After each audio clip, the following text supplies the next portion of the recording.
प्राचीन काल की बात है। दक्षिण भारत में कोई ऐसी नदी नहीं थी जो लोगों की पानी की आवश्यकता को पूरा कर सके।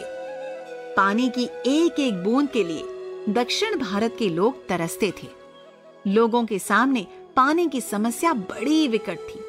तब लोगों की पानी की समस्या की ओर अगस्त्य मुनि का ध्यान गया। उन्होंने इस समस्या को दूर करने के लिए ब्रह्मा जी की कठोर तपस्या की और दक्षिण भारत में पानी की कमी से उन्हें अवगत कराया। ब्रह्मा जी अगस्त्य मुनि से प्रसन्न हुए और उनके कमंडल में थोड़ा सा पवित्र जल डालकर कहा कि तुम इस जल को जहां डाल दोगे वहीं नदी बहने लगेगी। इस प्रकार अगस्त्य मुनि ब्रह्मा जी से जल लेकर दक्षिण भारतीय प्रदेश में ऐसे उचित स्थान की खोज में इधर-उधर घूमने लगे जहां से सभी की आवश्यकताओं को पूरा करने के लिए नदी का प्रारंभ किया जा सके।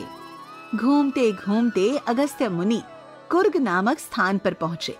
ये जगह उन्हें नदी का प्रारंभ करने के लिए वैसे तो ठीक लगी, किंतु फिर भी वे और अच्छी जगह की तलाश में भटकते रहे।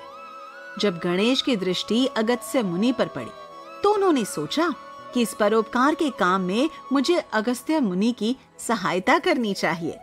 इसलिए गणेश ने एक छोटे बच्चे का रूप बनाया और अगस्त्य मुनि के पास पहुंच गए। बाल गणेश को सामने देखकर अगस्त्य मुनि ने उन्हें अपना कमंडल पकड़ाया और स्वयं उचित स्थान की खोज करते करते बहुत आगे निकल गए। आगे जाकर उन्हें ऐसा उचित स्थान मिल गया जहां से नदी का प्रारंभ कर सके। इस प्रकार गणेश ने नदी के उद्गम हेतु अगस्त्य मुनि की सहायता की।